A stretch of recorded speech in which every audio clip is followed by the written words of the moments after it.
Hello student.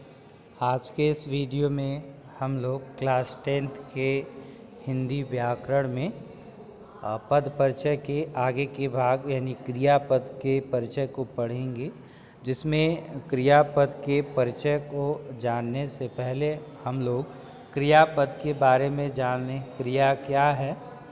देखिए, क्रिया हम उसको कहते हैं जिससे किसी कार्य का करना या होना पाया जाता है। जिस शब्द से किसी कार्य का करना या होना पाया जाता है उसको हम क्रिया कहते हैं। वाक्य में क्रिया का स्थान महत्वपूर्ण होता है। बिना क्रिया के वाक्य अपूर्ण होता है, अर्थात हर वाक्य में जो है क्रिया अनिवार्य है। क्रिया नहीं है तो वाक्य पूर्ण नहीं है।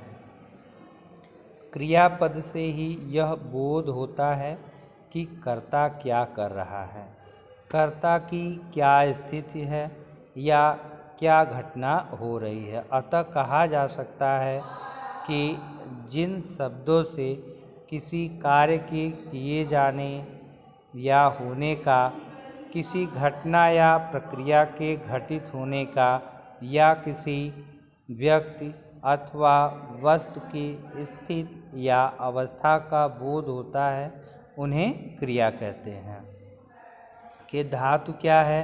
तो धातु जो क्रिया का जो मूल रूप है उसी को हम धातु कहते हैं। क्रिया का मूल रूप धातु कहलाता है। जैसे खाएगा, खा रहा है, खा चुका है, खा रहा होगा, खाओ, खा लेगा, खाना चाहिए। इन सभी में खा ऐसा अंश है जो सभी में समान रूप से उपस्थित है। अतः खा धातु है। क्रिया का सामान्य रूप धातु में ना प्रत्यय लगाकर बनता है। जैसे खाना, रोना, गाना, सोना, पीना आदि। मुख्य क्रिया, ये तो गई क्रिया और धातु। अब है मुख्य क्रिया। मुख्य क्रिया क्या है? क्रिया पदबंध क्रिया के दो अंशों से मिलकर बनता है। क्रिया पदबंध जो है वह क्रिया के दो अंशों से मिलकर बनता है। मुख्य क्रिया और सहायक क्रिया। क्रिया पद के जिस अंश से क्रिया के मुख्य अर्थ का ज्ञान होता है उस अंश को मुख्य क्रिया कहते हैं, और मुख्य क्रिया निकाल देने के बाद जो अंश शेष रह जाता है उस अंश को सहायक क्रिया कहते हैं। जैसे वर्षा हो रही है, वह खाना खा चुका है। इन वाक्यों में हो और खा मुख्य क्रियाएं हैं तथा रही है और चुका है सहायक क्रियाएं हैं।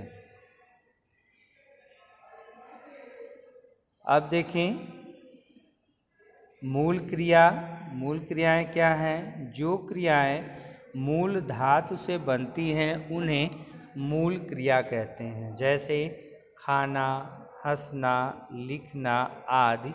ये क्रियाएं खा, हंस, लिख आदि मूल धातुओं से बनी हैं।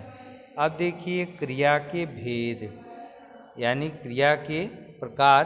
कितने प्रकार की क्रिया होती है? है पहले कर्म के आधार पर क्रिया के भेद। कर्म के आधार पर क्रिया के निम्नलिखित दो भेद होते हैं। कौन कौन है वे? अकर्मक क्रिया और सकर्मक क्रिया। जैसा कि देखिए आप नाम से ही समझ गए होंगे, अकर्मक और सकर्मक। अ का अर्थ होता है रहित, यानी जो क्रिया जो है कर्म रहित होती है उसको हम अकर्मक क्रिया कहते हैं। अर्थात जिस क्रिया के साथ कर्म नहीं होता उसको हम अकर्मक क्रिया कहते हैं।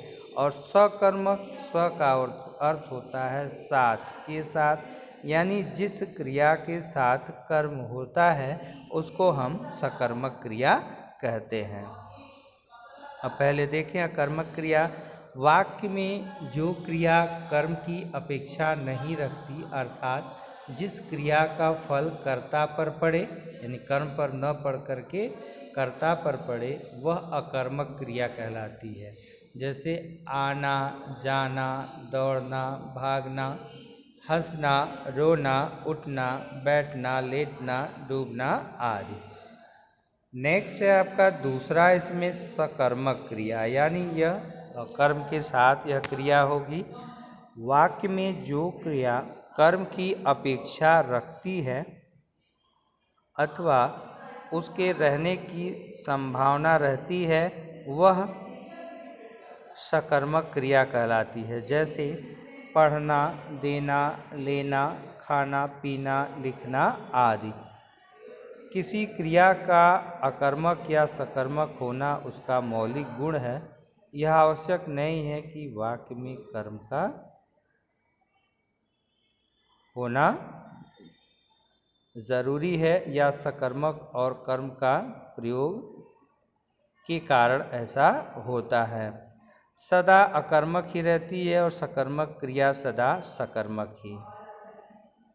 वैसे तो क्रिया का अकर्मक या सकर्मक होना उसकी मूल प्रकृति है, लेकिन प्रयोग में दोनों के प्रकार बदल सकते हैं। कभी कभी अकर्मक क्रिया सकर्मक के और सकर्मक क्रिया अकर्मक के रूप में प्रयुक्त हो सकती है।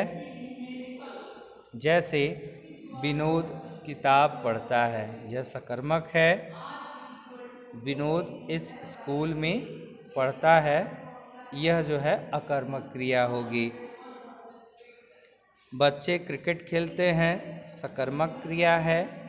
बच्चे रोज शाम को खेलते हैं, अकर्मक है। मोहन तेज चलता है, अकर्मक है। मोहन तेज चाल चलता है, यह सकर्मक क्रिया है। अकर्मक क्रिया के भेद। अब देखिए अकर्मक क्रिया के भेद। पहले तो कर्म के आधार पर क्रिया के दो भेद, सकर्मक अकर्मक। अब अकर्मक क्रिया के भेद हैं। यहाँ अकर्मक क्रियाएं भी दो प्रकार की होती हैं। कौन कौन? पूर्ण अकर्मक क्रिया, अपूर्ण अकर्मक क्रिया। यानी पूर्ण अकर्मक क्रिया। पूर्ण अकर्मक क्रियाएं अपने आप में पूर्ण होती हैं। इन्हें अपना अर्थ व्यक्त करने के लिए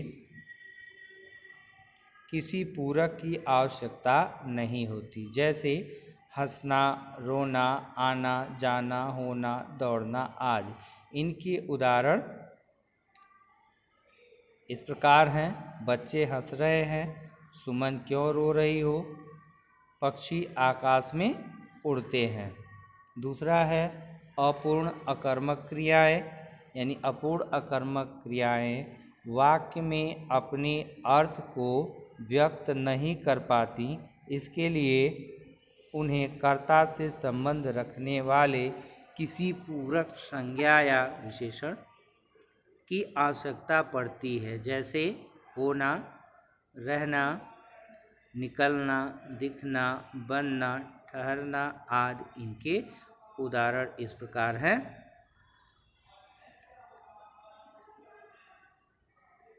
मेरे पिता डॉक्टर हैं, नानी बीमार हैं, वह भोला दिखता है। इन वाक्यों में देखिए डॉक्टर, बीमार और भोला शब्द पूरक हैं। इनके बिना वाक्य अधूरा है। अब सकर्मक क्रिया के भेद। सकर्मक क्रियाएं भी दो प्रकार की होती हैं। सकर्मक क्रियाएं भी दो प्रकार की होती हैं, पूर्ण सकर्मक क्रियाएं और अपूर्ण सकर्मक क्रियाएं। पूर्ण सकर्मक क्रियाएं। पूर्ण सकर्मक क्रियाएं अर्थ के स्तर पर स्वयं को व्यक्त करने में पूर्ण होती हैं। ये दो प्रकार की होती हैं। एक कर्मक पूर्ण सकर्मक क्रियाएं। इन क्रियाओं का एक कर्म होता है। इन्हें एक कर्मक पूर्ण सकर्मक क्रिया कहते हैं। जैसे खाना, पीना, लिखना, देखना, आना, बजाना आदि। द्विकर्मक पूर्ण सकर्मक क्रियाएं। जिन क्रियाओं के दो कर्म होते हैं उन्हें द्विकर्मक पूर्ण सकर्मक क्रियाएं कहते हैं। जैसे देना, लेना, बेचना, खरीदना आदि। इन क्रियाओं के दो कर्म होते हैं, प्रत्यक्ष निर्जीव संज्ञाएं कर्म और अप्रत्यक्ष सजीव कर्म। दूसरा है अपूर्ण सकर्मक क्रियाएं। अपूर्ण सकर्मक क्रियाओं में कर्म होते हुए भी अर्थ स्पष्ट नहीं होता। इन्हें अर्थ के स्पष्टीकरण के लिए कर्म से संबंधित पूरक का सहारा लेना पड़ता है, यानी संज्ञा या विशेषण का सहारा लेना पड़ता है, जिसे कर्म पूरक कहते हैं। जैसे मानना, बनाना, चुनना, समझना आदि। इसके उदाहरण इस प्रकार हैं कि सबने युक्ता को अपना मॉनिटर चुना, मैं तो आपको भला आदमी समझती थी। इन वाक्यों में मॉनिटर और भला आदमी कर्म पूरक हैं।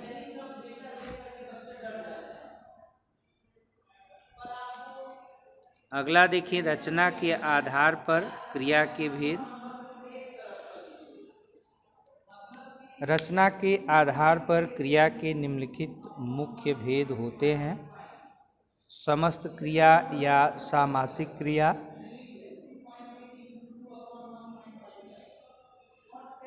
दो धातुओं के योग से बनने वाली क्रियाएं समस्त क्रियाएं कहलाती हैं। इनमें दो क्रियाएं परस्पर मिलकर द्वंद्व समास के एक पद के रूप में कार्य करती हैं, अतः इन्हें सामासिक क्रिया भी कहते हैं। जैसे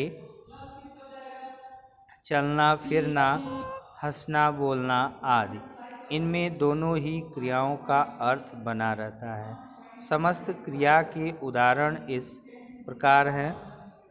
वह चल फिर नहीं सकता, खूब पढ़ो लिखो, मीना अच्छे स्वभाव की है, सबसे हंसती बोलती रहती है। दूसरा ख है आपका संयुक्त क्रिया।